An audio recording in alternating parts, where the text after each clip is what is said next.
Hey folks, it's me, your nerdy best friend, and I just wanted to have an honest conversation.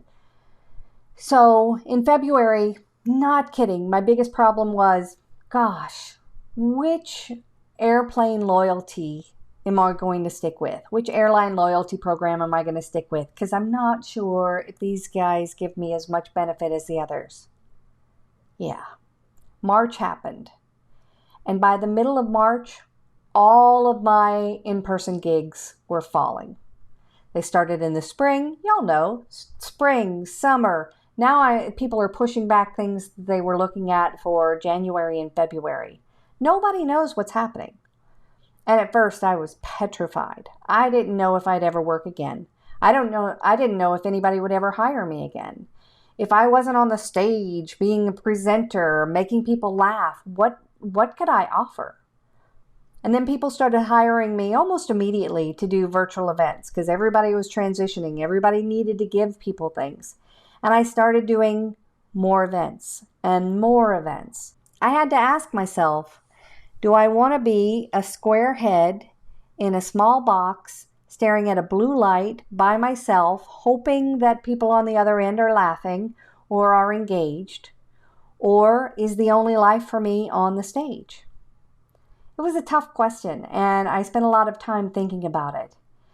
But as time went on with the virtual events, I started seeing them less as a lesser alternative to being live and more as an art form unto themselves. I am all in on the technology. I have a switcher. I have a green screen. I have special lighting. I have multiple monitors. I have great microphones, new cameras, multi-cameras. I am geeking out, nerding out, so excited about all the technology that's out there. I am investing time and energy into exploring different platforms, different engagement tools, different techniques. I try to learn every day. When I was speaking on stage, I learned about technology all the time. I learned about apps I could talk about, but I wasn't necessarily changing my delivery method, changing my focus, adding technological components to the delivery. I was just finding new things to talk about, and now I'm doing both. I discovered virtual event emceeing, and it's fantastic. Bringing a consistent thread to events adds so much to the attendee experience. Keeping people engaged throughout. We can play games. We can learn things. We can add value just by adding a little thread. And I love to be that person. I never knew that. I was always the person who talked about technology. I still do that in a lot of different ways, but now I'm adding value that way, and I love it. Another thing is that I have been more of a trainer here than a performer. Instead of just telling people about all the cool things that are out there and having laughs in between, I'm giving more almost one-on-one instruction and step-by-step instruction in some of the technology. And I've really enjoyed that. That's something that I didn't even think about, but I've come to realize that I am doing more content instruction and trying to keep people engaged anyway.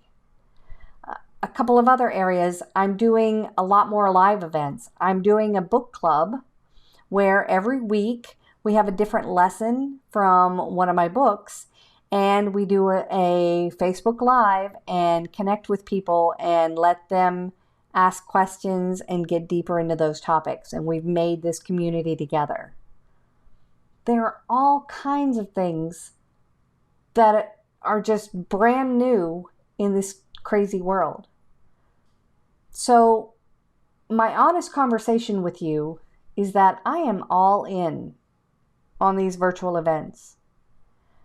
We are one day, not in the far, far distant future, but we will have live events together one day again, for sure. And I will get on the road one day again, for sure. But until then, and even after that begins again. I want to be this virtual person, this distance learning helper, this connection to events that are online. I want to be that person. I enjoy doing that. I love this part. When we go back to having live events regularly, we're still going to have components that are distance. This technology has been in existence for a decade, but we didn't use it until we had to. And now that it's here, I am embracing it 100%. So even when you do have live events, you can bring people in, me in, virtually and save money. I'll be honest, I cut my prices in half from being in person. A lot of speakers are like, well, it's the same content, so I want to be there.